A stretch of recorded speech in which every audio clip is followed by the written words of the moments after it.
the wonderful time that we get to talk about the flood. Doesn't it sound fun? So we're going along in our 15-point going along in the story of the Old Testament, making sure we got the narrative. Creation, God created all things. He spoke them into existence through His words. Everything was good until mankind came along, decided to believe a lie rather than the truth, sinned in the garden, and there was a great fall, and God kicked Adam and Eve out of the garden, and then it set out a rescue mission and said, there's one coming who's going to set everything back. But now we get to this kind of section that's around the flood, and to do that, I kind of want to set some things up before the flood and after the flood. But this is a pretty big deal. On your sheet there, the very couple first line says, after Adam and Eve's eviction out of Eden, sin continued to run rampant while corrupting God's good creation. Through the flood, God made a statement very clearly in that He doesn't play around with sin. So let's look at this. And the first couple of kids that come along in creation after Adam and Eve, their first sons, their names are what? Cain and Abel, right? So let's look at this. The first children of creation reveal how sin is severely corrupting mankind. So we get Cain and Abel, and we're realizing really quick that sin is severely corrupting mankind. It has gotten out of control really, really quick. In fact, it's going to show us, because if you think Adam and Eve are now evicted out of the garden and that they're going to have children, you're thinking maybe they're going to learn some lesson and try to get things right. And we see how quickly this thing gets out of control. And so let's look in Genesis chapter 4. I want you to turn over there as we look at this passage of Scripture and see how some of this stuff comes together. I don't expect you to read that there, but you can look Genesis chapter 4 into this story where a lot of times we kind of skip over a little bit. But it says, now Adam knew Eve his wife, and she conceived and bore Cain, saying, I have gotten a man with the help of the Lord. And again she bore his brother Abel. Now Abel was a keeper of sheep, and Cain a worker of the ground. In the course of time, Cain brought to the Lord an offering of the fruit of the ground, and Abel also brought of the firstborn of his flock and of their fat portions. And the Lord had regard for Abel and his offering, but for Cain and his offering he had no regard. So Cain was very angry, and his face fell. The Lord said to Cain, why are you angry? Why is your face fallen? If you do well, will you not be accepted? And if you do not do well, sin is crouching out the door. Its desire is for you, but you must rule it. Rule over it. So with this, I want you to look for a second, right? When we look at those verses there, it kind of seems like, okay, why does God like one offering and not like the other one?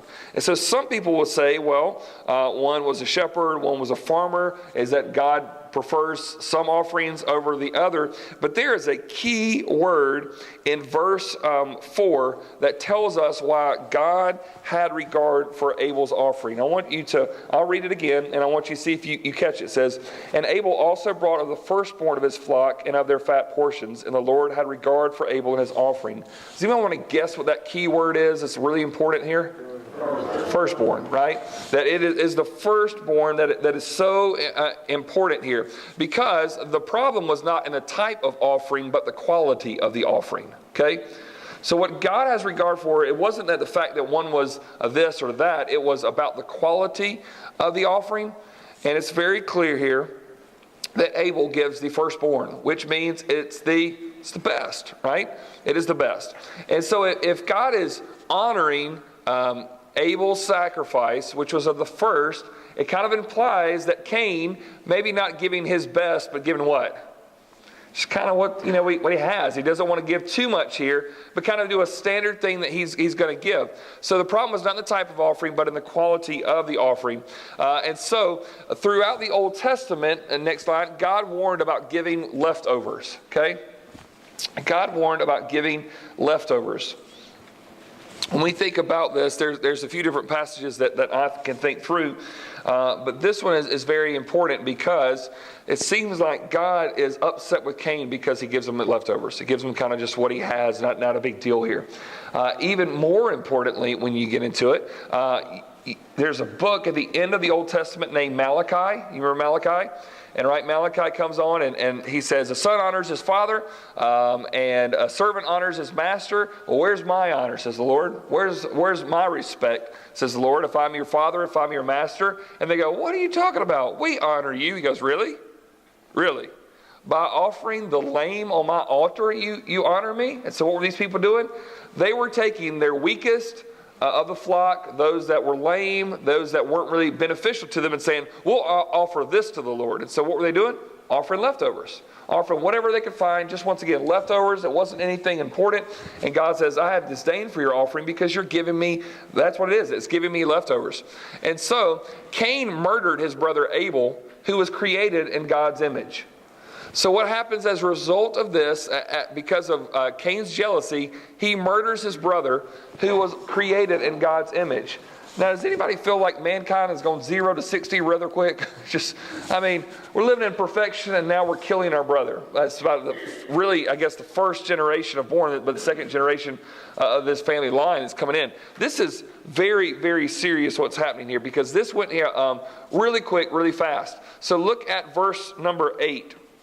It says how all this comes together. It says, Cain spoke to Abel his brother, and when they were in the field, Cain rose up against his brother Abel and killed him.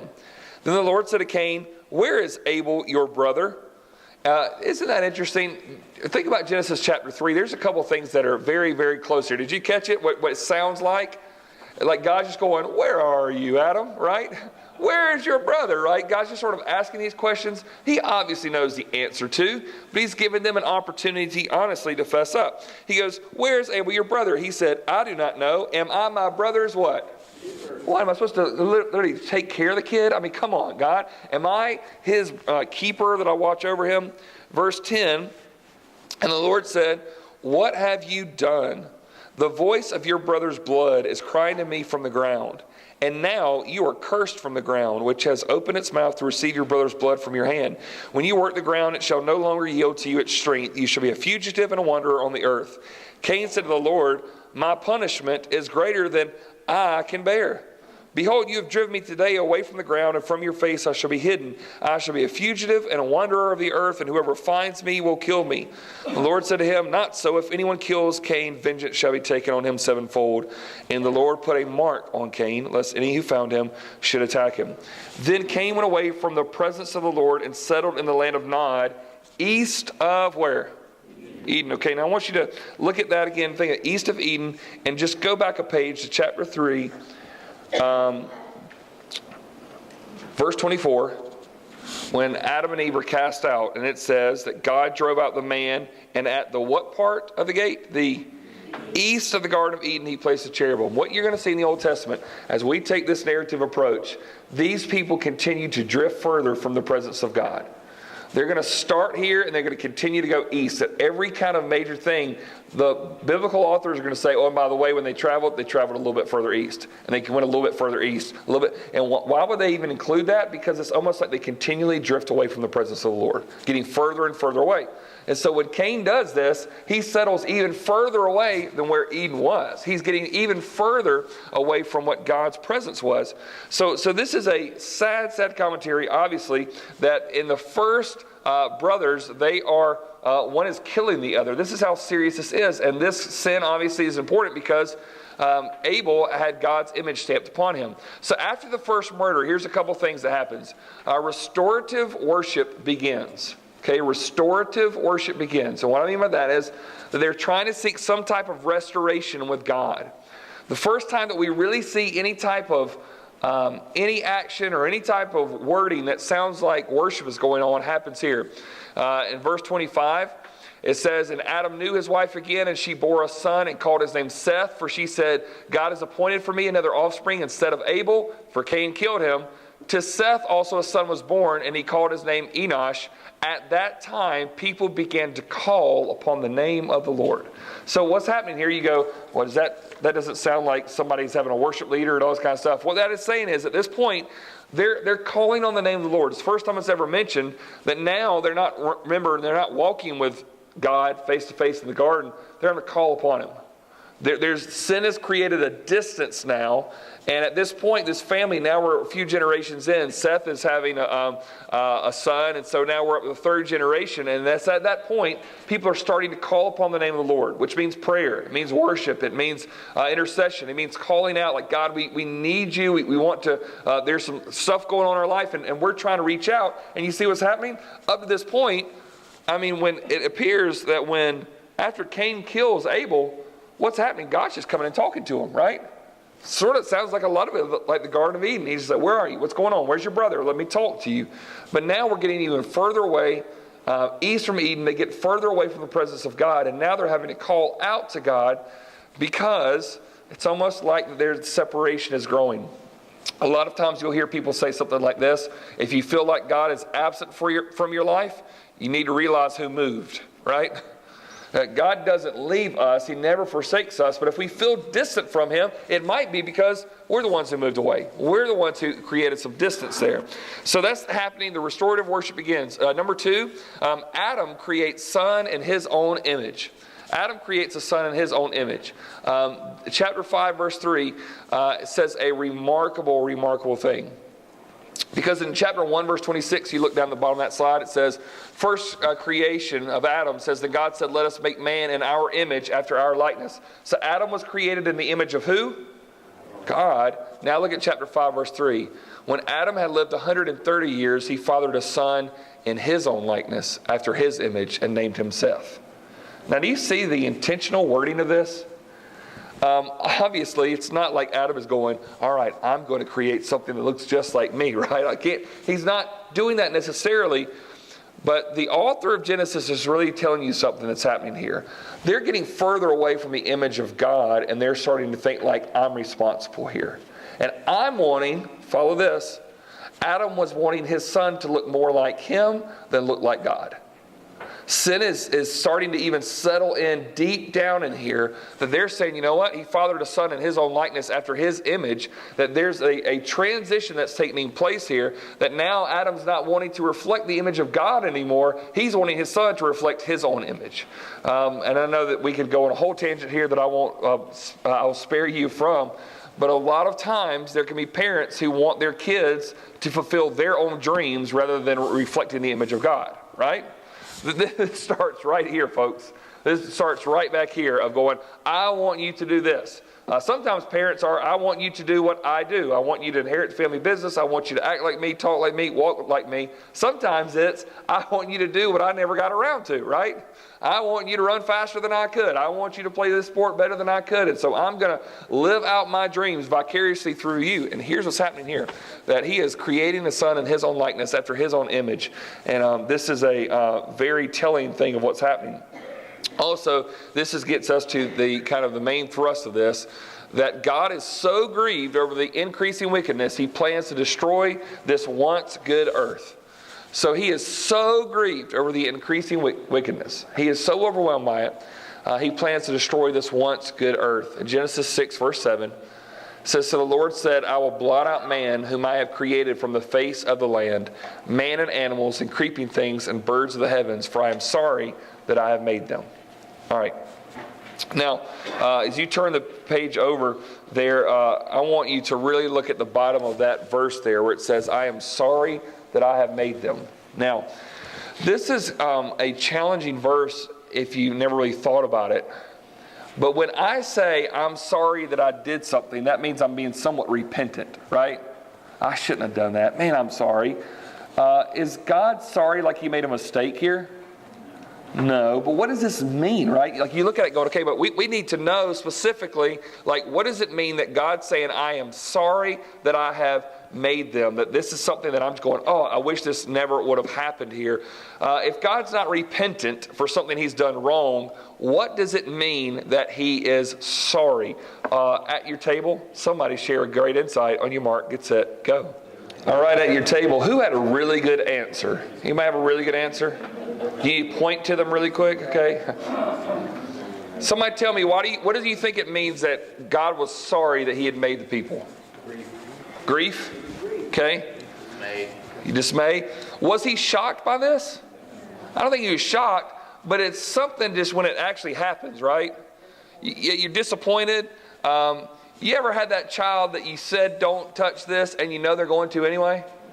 You see it happening, and yet when they do it, it's like, come on, right? You just like, and it grieves you, right? I think disappoints you. You're right on in the stuff that you're saying there, that it's something overwhelmed to think through. And so he's saying, I'm sorry that I have made them. I'm grieved at this. Like this is how, I mean, guys, this is Genesis 6. We're 6 chapters in the book, and he's like, start over. And I'm thinking, all right, maybe get chapter 233 or something. This is chapter 6 that God is saying, enough's enough. I can't do this anymore. We're going to start over with this. So incredibly overwhelmed, grieving what's happening. And so look, he's saying, I'm going to blot them out, whom I've created from the face of the land, man and animals and creeping things and birds of the heavens, for I am sorry that I've made them. Now here's the thing. What is God going to destroy the earth with? Water. Go back really quick to Genesis chapter 1. In the beginning, God created the heavens and the earth.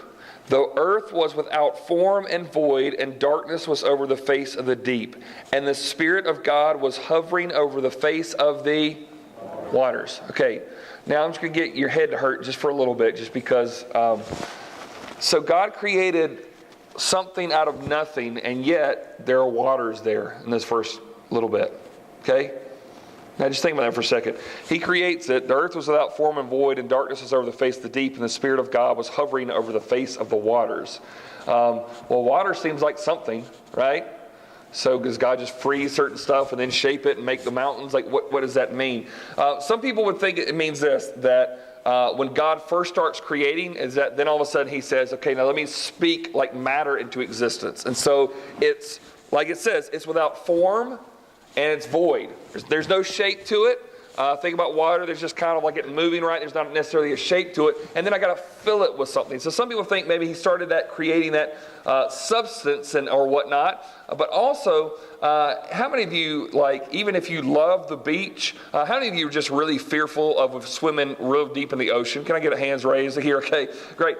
Because you go out there and you don't know what that is. It just sort of touched by you, right? Okay, it's something just rushed by you and you don't know exactly what it is. And also, if you've ever felt that pull that it does, you start here and no matter how many times we tell the kids, here's our umbrella, stay in front of it. They just go, right?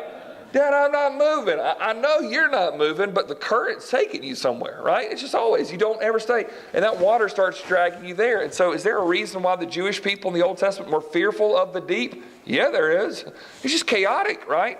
And so in my mind, it's that there's nothing other than God. And then God creates. And as he starts this, it's almost like he creates this chaotic kind of mass of nothing it's all over the place, and it's seen as waters. And so he's going to separate the waters, the sky, and then the waters that we would know, and then separate the waters and start making land.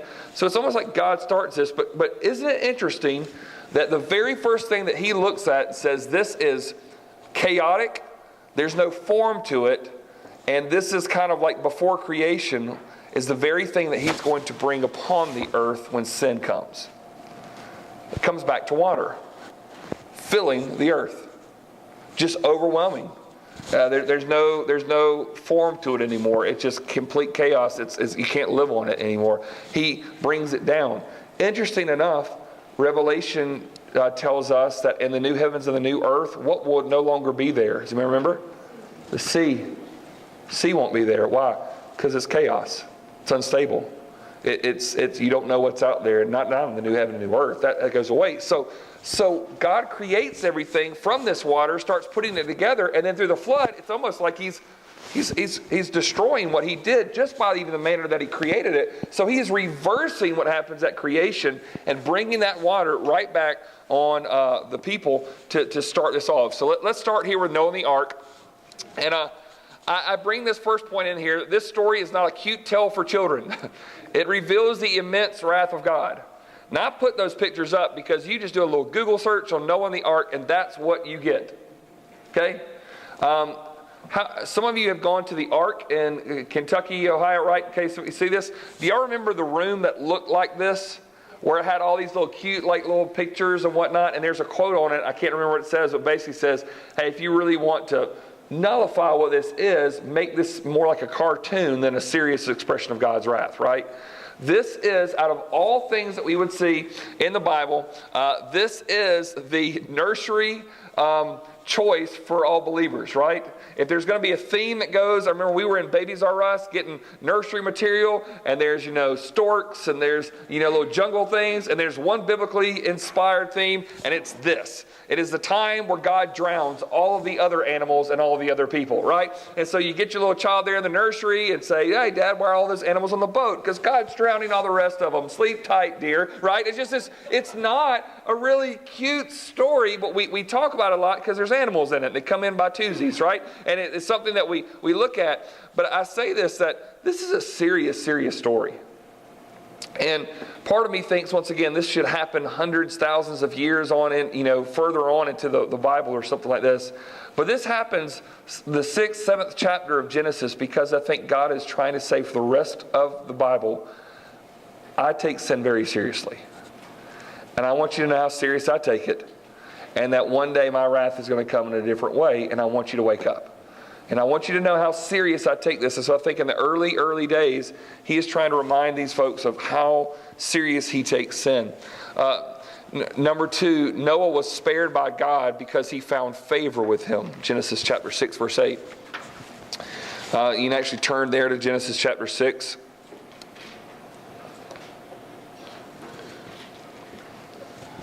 If you look at verse number 5, it says that the Lord saw that the wickedness of man was great in the earth, and that every intention of the thoughts of his heart was only evil continually. Wow, what a line there.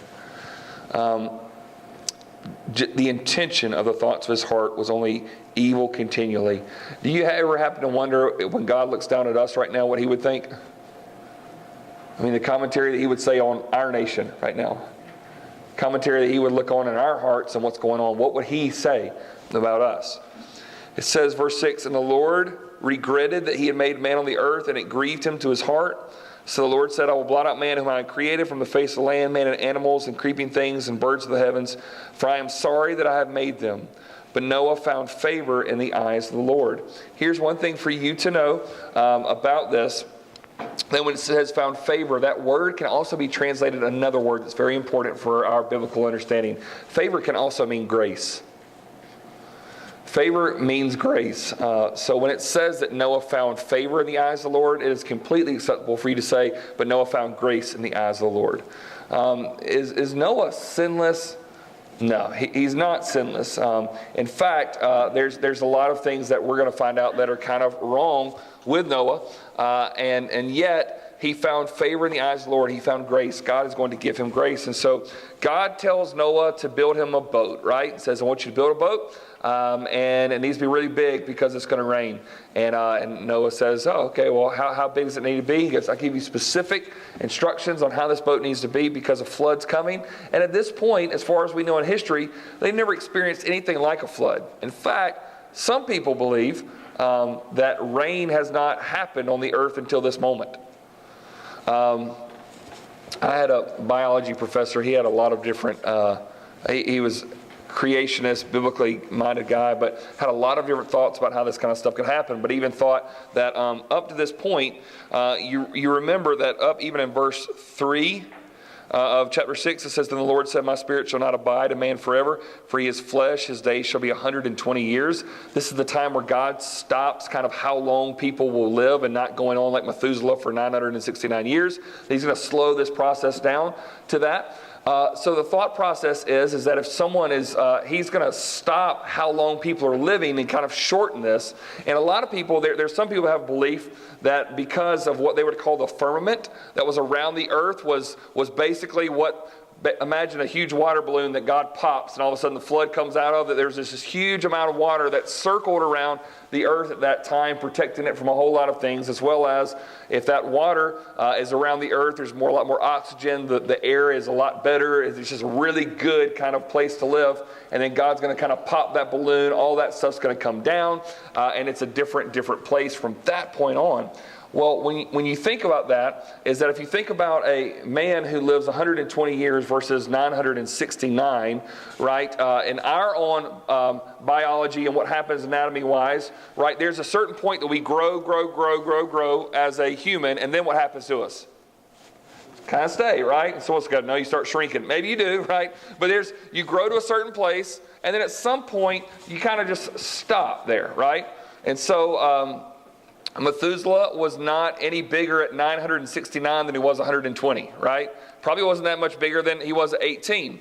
Now, there is one species of animals that the way that you know how old they are is you look at their size. Does anybody want to guess what that is?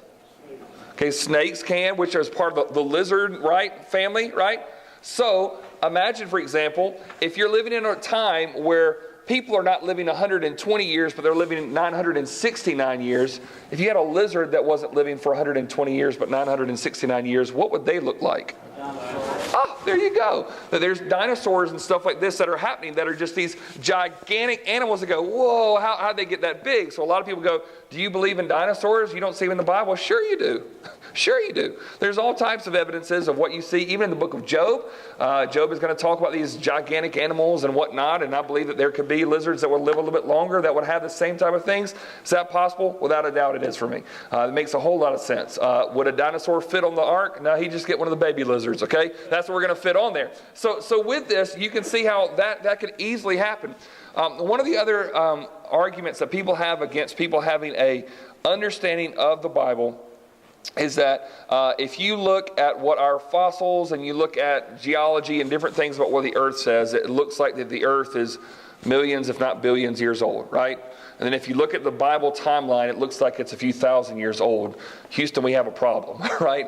And there's a big difference there, because if it looks like that you've got stuff created here, that it looks like it's only been around, or it's been around for millions, if not billions of years, but yet biblical writing says it looks like it's thousands of years old. Let me tell you two reasons why I think the Bible's chronology is correct.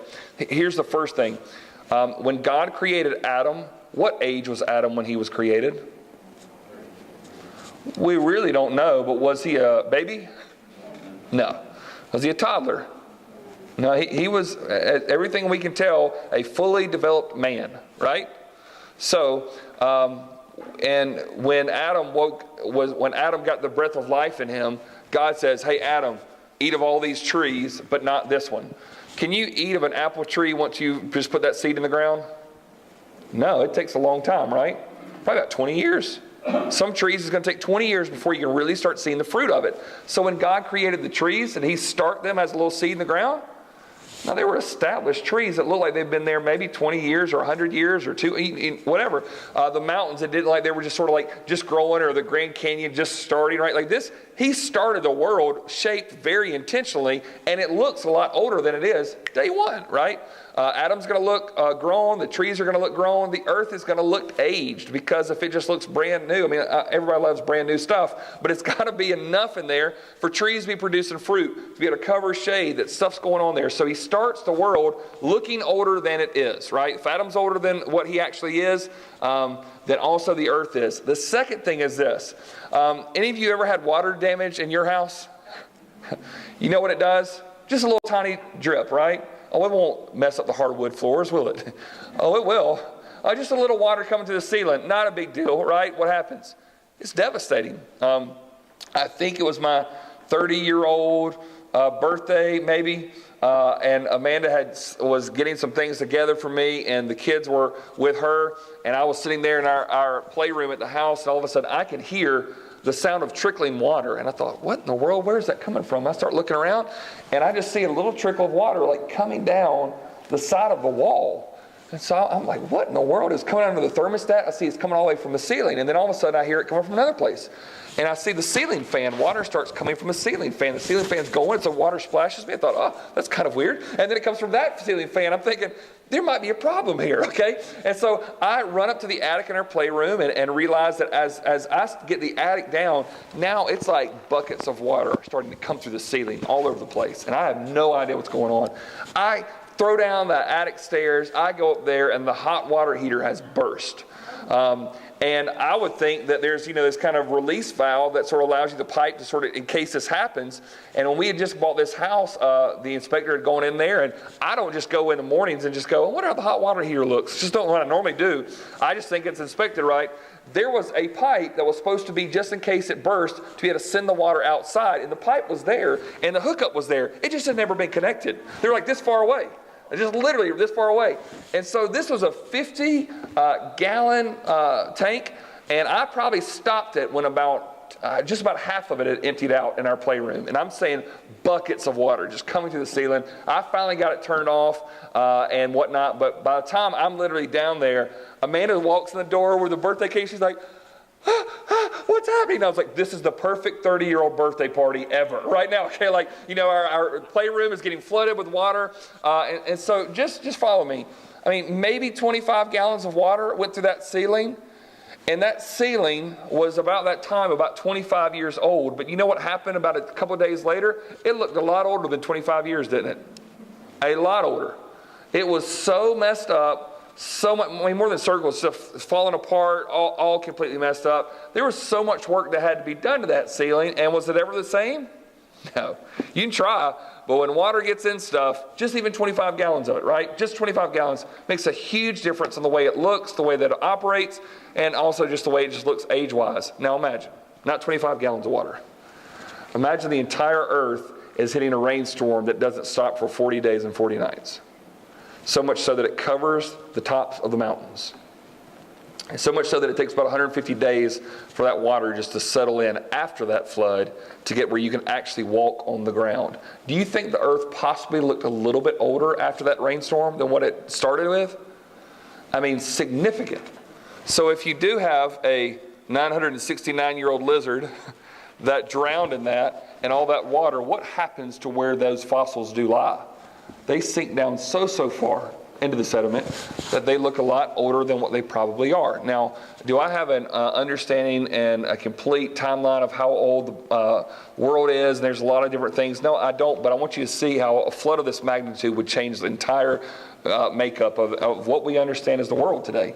So it would look very, very different. And so with this, when a lot of people say, you got to look at the fossils, you look how long this is, and I go, yeah, it really looks like there's a really big flood that happened. It makes a lot of sense that when you look through it. So God sends a rain that goes forth. In fact, go to chapter 7 for us to see this.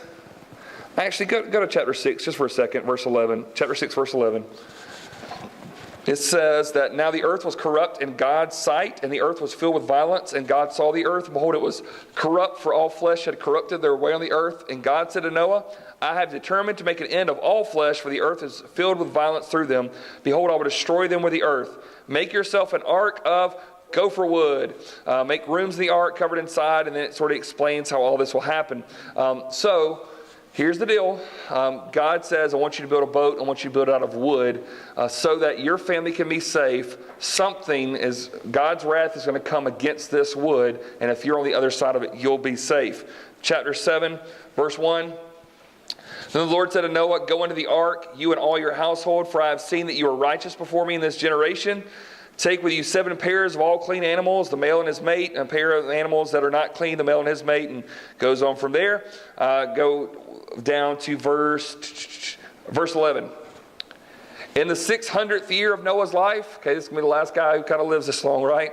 In the 2nd month, on the 17th day of the month, on the day of all the fountains of the great deep burst forth, and the windows of the heavens were opened. And the rain fell upon the earth for 40 days and 40 nights.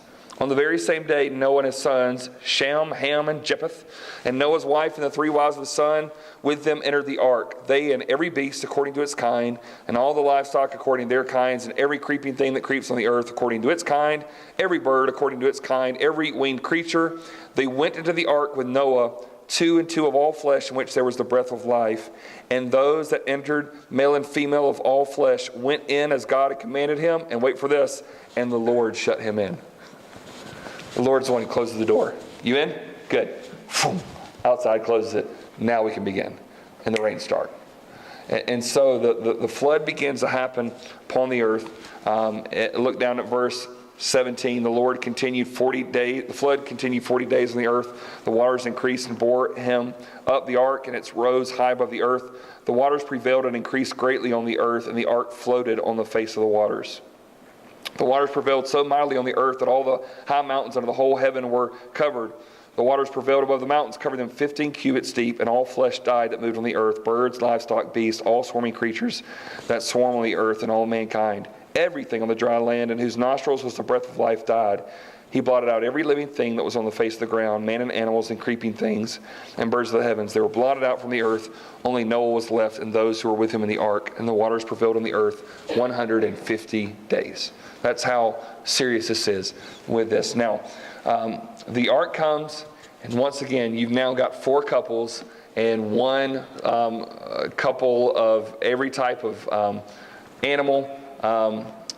In this, once again, if you've been to the ark, there's so many things that obviously are accurate. There's some things they do a little bit artistic liberty on, which I'm completely capable with. But this doesn't say that it took like, when it gets to like dogs, it didn't take 2 Dalmatians and 2 Cocker Spaniels and whatnot. It probably 2 kind of species, right? There's a male and a female for each major kind of category of animal, and they bring it in so that obviously when the flood is over, they can repopulate the earth. So this happens. The story of how this happens, that Moses is uneven sure if he can open up the door, right? So he's sending out a dove to go out and see if he can provide any kind of semblance of that it's safe to walk out there. Finally, a dove does bring back an olive branch to say, okay, we can go out now. This is completely fine.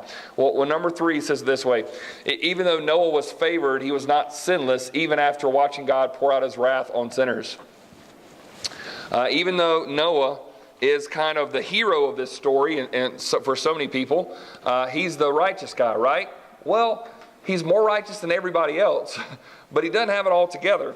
In fact, when you look at what happens here in chapter 9, it says what happens as soon as he gets off the boat. Now, I don't know how you would feel if you have been stuck, if you're claustrophobic, or that's one thing. If you don't like being stuck in the same place, like some of you like being at the house, right? I'd stay here a long time. Some of you, if you're stuck in one place more than 6 hours, you get antsy, right? You're stuck on a boat with your wife, your 3 boys, their wives, and a bunch of animals. And I don't know where all the bathroom stuff is going, right? But I know that they got channels and stuff for this to happen, but I can just tell you, after being there for 40 days and 40 nights and the rain finally stopped, and then you got 150 days before I'm getting a little bit antsy to get out of this boat, right? Okay? Like I'm ready to go. So I'm not going to throw shade at Noah if he's struggling here, but look what happens. Verse 20 says, Noah began to be a man of the soil. He planted a vineyard. He drank of the wine and became drunk and lay uncovered in his tent. And Ham, the father of Canaan, saw the nakedness of his father and told his 2 brothers outside. Then you can just imagine, some of y'all have had boys, you know what's happening here, right? Look at Dad, come here. Okay, so then Shem and Japheth took a garment, laid it on both their shoulders, and walked backward and covered the nakedness of their father. Their faces were turned backward, and they did not see their father's nakedness, because they knew that all the counselors had just drowned and they couldn't afford counseling. Okay, verse 24. So when Noah woke from his wine and knew what his youngest son had done to him, he said, Cursed be Canaan, the servant of servants, he shall be to his brothers. And it goes on from here of what takes place. Now, and I say all this to say, basically in this moment, what's going on here is that Noah, the most righteous man that was on the earth, is the moment that he gets off of the ark, he gets so drunk that he is streaking through the family estate. No other way to kind of say it. He got that completely drunk. He is doing this. His sons are going, oh my goodness, don't look at Dad. And they're trying to cover him up. And he's completely out of sorts, doing all types of crazy things. And yet, in fact, when I was teaching Old Testament at State University, and I said, guys, that people are drinking so much, that Noah's drinking so much, that now he's taking his clothes off and running around the house. Someone goes, that sounds like a lot of fraternity parties here at campus. And I was like, there's a lot of truth there, son. And there is a truth. And here's the deal. I want you to point out, if I'm writing the Bible and Noah is the hero of this story, leave this part out. It has nothing to do with the story. Just leave it out. Nobody would know the difference, right? Nobody's even alive. Why include it? Just don't tell anybody. Don't share this to our kids. Don't put this in the Bible. And why is it included? Because Noah's not the hero. God is. God's the hero. And it's showing that the best that the world had to offer still had a problem. Still needed grace. Still had so much sin. Couldn't keep it together. And this is the point of it. That's why they keep it in there. They're showing you over and over. In chapter 9, you continue to see this last little thing about it. But God promises to never destroy the earth again. by flood. He doesn't say he won't destroy the earth again. He just says, next time I won't do it with flood. I won't do it with water. Genesis 9:15 says that I will remember my covenant that is between me and you and every living creature of all flesh, and the water shall never again become a flood to destroy all flesh. There will be a new heaven and a new earth. The old earth and the old heavens will pass away, but it won't be done by flood this time. And God promised. And so he gave a promise that he would not come in his wrath again, and a reminder for us. What is that promise, that covenant? It's a rainbow. It says that Noah, he goes, I want you to look up. You see that bow in the sky? You see that? That's a reminder of my covenant with you, that I will never bring my wrath against you again. I will never bring my wrath against you through the form of a flood. Isn't it ironic that the symbol that is a reminder that God's wrath will not come against us by flood again is now upheld as the symbol and the icon for homosexual lifestyle that is completely against God's standard, that is the icon that they use. A reminder of the evidence of God's wrath and a promise that it will come again one day, just not through a flood. And yet the irony there of God's people, Noah seeing that as a reminder that God is not going to come by flood again in his wrath, but that his wrath will come again, is that is now held up as a symbol of saying we can do whatever we want to, God. We can do whatever we want to, God. And I think it is so completely ironic, but it was a symbol once again to remind them. Now, as soon as this happens, we're going to see a little bit of genealogy and some things like this. But to end up our time tonight, let me show you this portion here about the Tower of Babel, because this is kind of the bookend around this section of Scripture before everything starts off with Abraham. Number one, people try to reach God by their own efforts and ingenuity at the Tower of Babel. In Genesis chapter 11, we have this important story that I think is so pivotal for us understanding it. People are trying to reach God by their own efforts, their ingenuity. They're trying to figure out to say, hey, look what we can do. We are so important. We're so smart. Look at how big we build this. So look at chapter 11, verse 1. It says, now the whole earth had one language and the same words. And as people migrated from the, where? East. They're still moving east, guys. They're moving from the east. They found a plain in the land of Shinar and settled there. And they said to one another, come, let us make bricks and burn them thoroughly. And they had brick for stone and bitumen for mortar. Then they said, come, let us build ourselves a city and a tower with its top in the where? The heavens. And let us make a name for ourselves, lest we be dispersed over the face of the whole earth. And the Lord, what does it say? Came down. Y'all don't miss this. This is cute. Look how big we're building this tower. Oh, it's so high. It's going to reach the heavens. And God has to come down to look at it. It's intentional the way the art's going. He's like, God's not going, wow, guys, way to go. Oh, cute, you're making a building. Let me go down there and see that. Wow, look at you go with your little Legos. Way to go.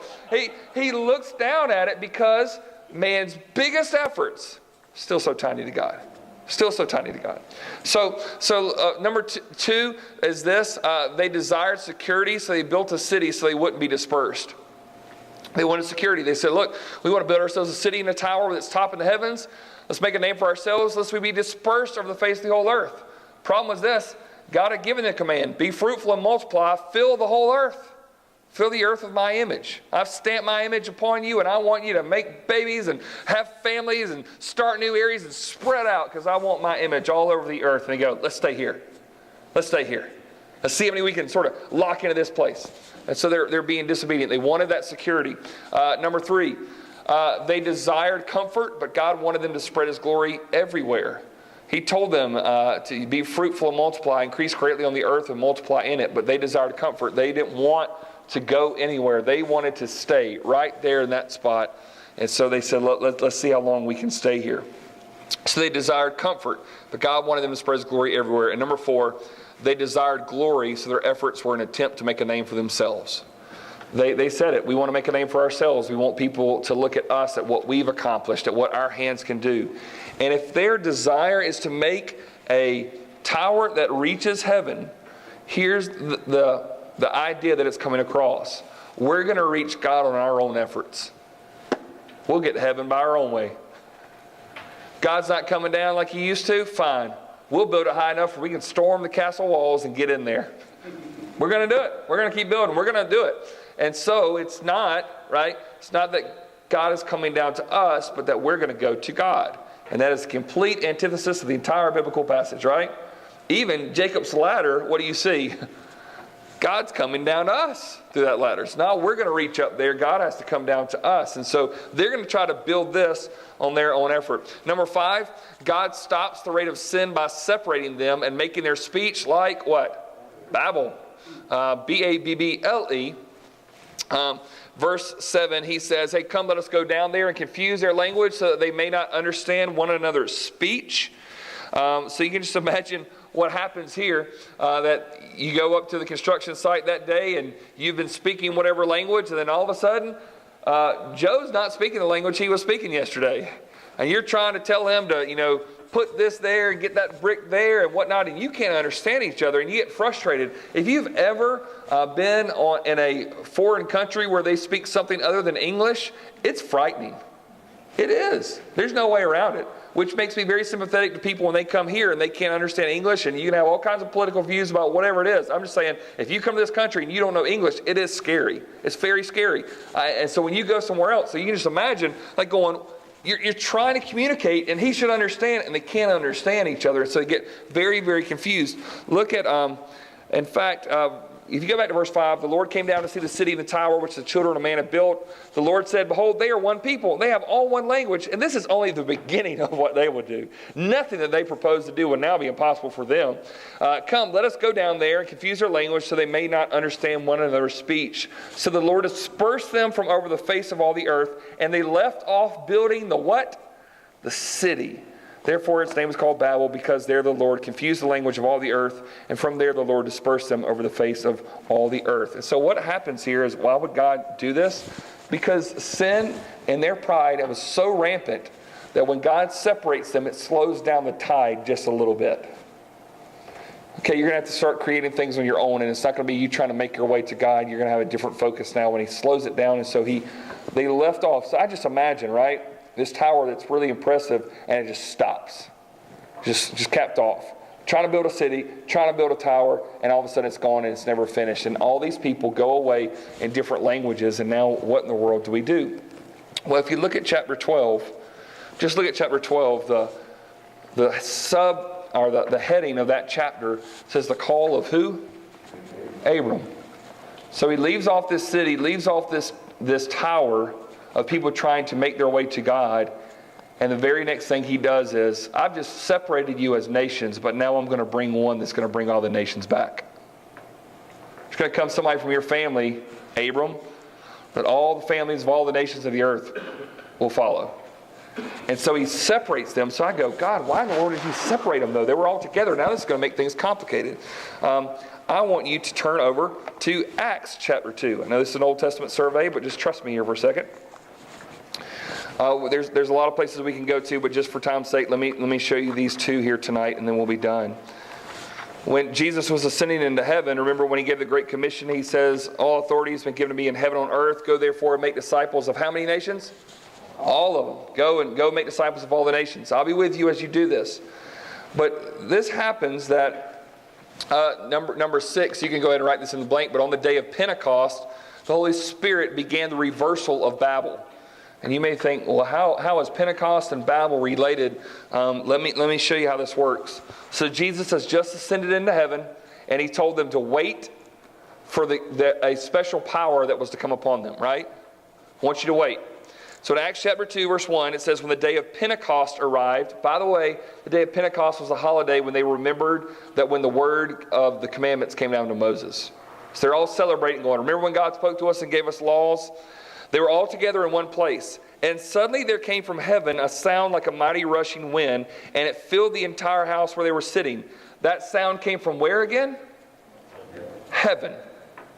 So the sound comes down from heaven. Verse 3, and divided tongues as a fire appeared to them and rested on each one of them. And they were filled with the Holy Spirit and began to speak in other tongues as the Spirit gave them utterance. Now, there were dwelling in Jerusalem. By the way, Jerusalem is called a city, if you didn't know. Okay, just follow along. There were dwelling in Jerusalem Jews, devout men from every nation under Every nation under heaven. In a city where back in Babel there was a city who was trying to make their way to heaven, all one nation, all one language. And now here we are at this city, and what happens is that something is coming down from heaven, and all these people who speak different languages. Well, what could these tongues even do?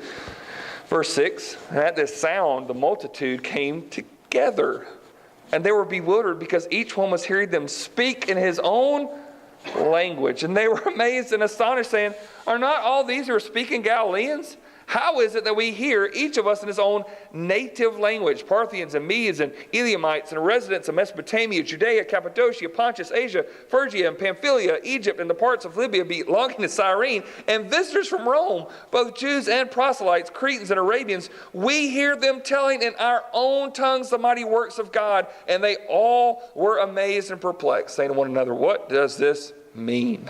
What in the world is going on here? What happens? The tower that got stopped at Babel, God is now coming to complete it. Instead of them making their way to God, God comes down to them. As he separated the nations where they could not understand him, at this day he brings them back to a city. He brings them back to a building. And now he gives them the ability to speak in those languages and say, God has come again. What was messed up in the flood, it was messed up at Babel, God is reversing right now before your eyes. That city that was left off, God is going to build. And he is going to come together. And so the people who were scattered at Babel now have come back to Jerusalem. And now they're hearing the good news of the gospel in their own language. And now what's going to happen is, remember what happens the day of Pentecost? 3,000 people get converted, get baptized, and they go back to their cities, go back to their homes in their native language. And what do they tell? You will not believe what happened at Pentecost this year. You won't believe what happened this year. And the reversal of Babel starts happening at the day of Pentecost. But then, one more final thing. In heaven, Babel's reversal will be complete. In heaven. Turn over to Revelation chapter 7, verse 9. I know we've been talking about heaven today, but I hope you can stand it for about 3 more minutes, okay? In heaven, Babel's reversal will be complete. Revelation chapter 7, as it talks about the Israel being sealed, and it gets us as there's this vision of the great multitude.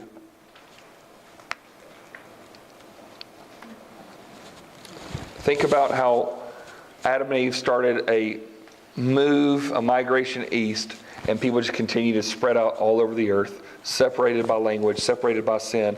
And verse 9 says, after this I looked, and behold, a great multitude that no one could number, from every nation, from all tribes and peoples and languages, standing before the throne and before the Lamb, clothed in white robes and palm branches in their hands, and crying out with a loud voice, salvation belongs to our God who sits on the throne and to the Lamb.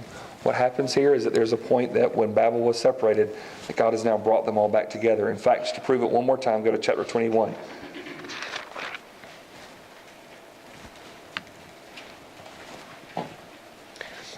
Babel was a city that was trying to make its way to where again? Heaven. And Revelation 21, verse 2 says, and I saw the holy city, New Jerusalem, doing what? Coming down. Coming down out of heaven from God, prepared as a bride adorned for her husband. You see what he's done here? We're going to make our way to God. We're going to build this city up so we can reach heaven. No, you're not. Scattered. We're going to stay together. No, you're not. Language is scattered. And what happens? He brings them back together. The gospel goes forth. Nations are brought home to him. And then one day the city is going to come down from heaven. It's not a city that we build up to heaven. The city comes down from heaven, and he brings all those people together, all of those nations, all of those tongues, only because he can do it. Amen? And Lord, we long for that day. We long